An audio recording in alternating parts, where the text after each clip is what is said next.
Hello, this video will quickly show you how to complete the assessments, portfolio assessments in Chalk and Wire.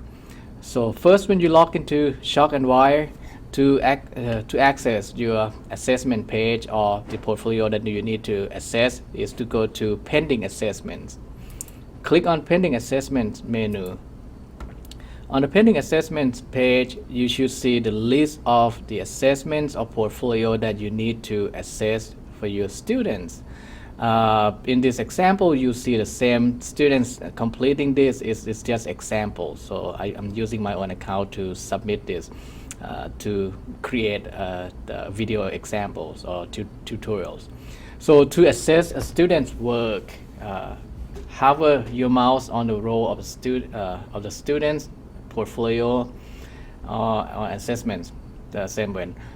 Click on that, and then you get the different options to choose from. Select Assess to begin your assessment.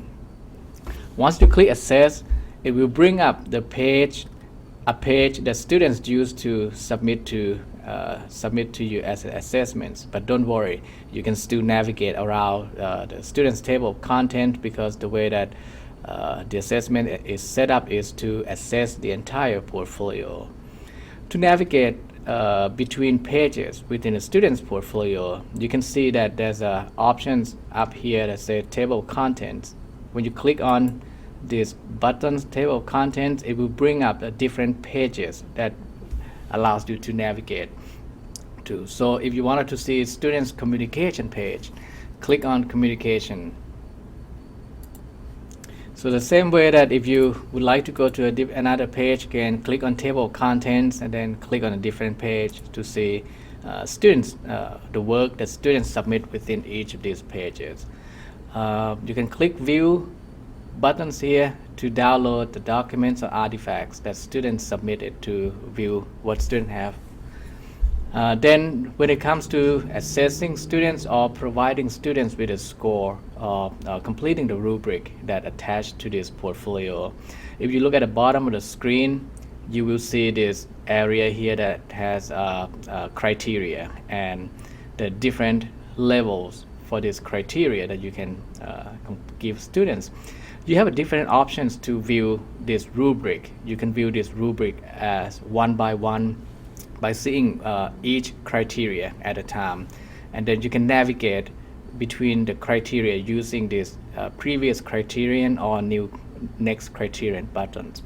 As you can see that if I click next criterion, it's going to go to the next criterion, which is a communication 1.2, next communication 1.3. To assess students, it is as simple as selecting the area that you wanted to provide student with the score. So for example, this communication 1.3, the student may receive 1 score. So I'm going to select evidence provided to select and provide student with this score for this criteria. And another options of view options of the rubric that you can do is to use this icon here, which is a full instrument view. When you click this full instrument view, it will give you the entire view of the rubric. So you can scroll down and see all the criteria for this rubric. And the same way that you can select score or the level that students should receive within each criterion. And the last options of viewing that you can see for the rubric is this show description text. When you click show description text, you are going to be able to see the entire rubric the same way that you can also select or provide students with a score based on what students should receive for each of the criterion. So when you complete all these options, all these functions, you can also provide comment for each of the criteria, or you can also provide overall comment within this box. Once everything is completed, you can click save, and it will save and complete the assessment, and you can move on to the next assessment or next student's portfolio. I hope this video is helpful, and thank you very much.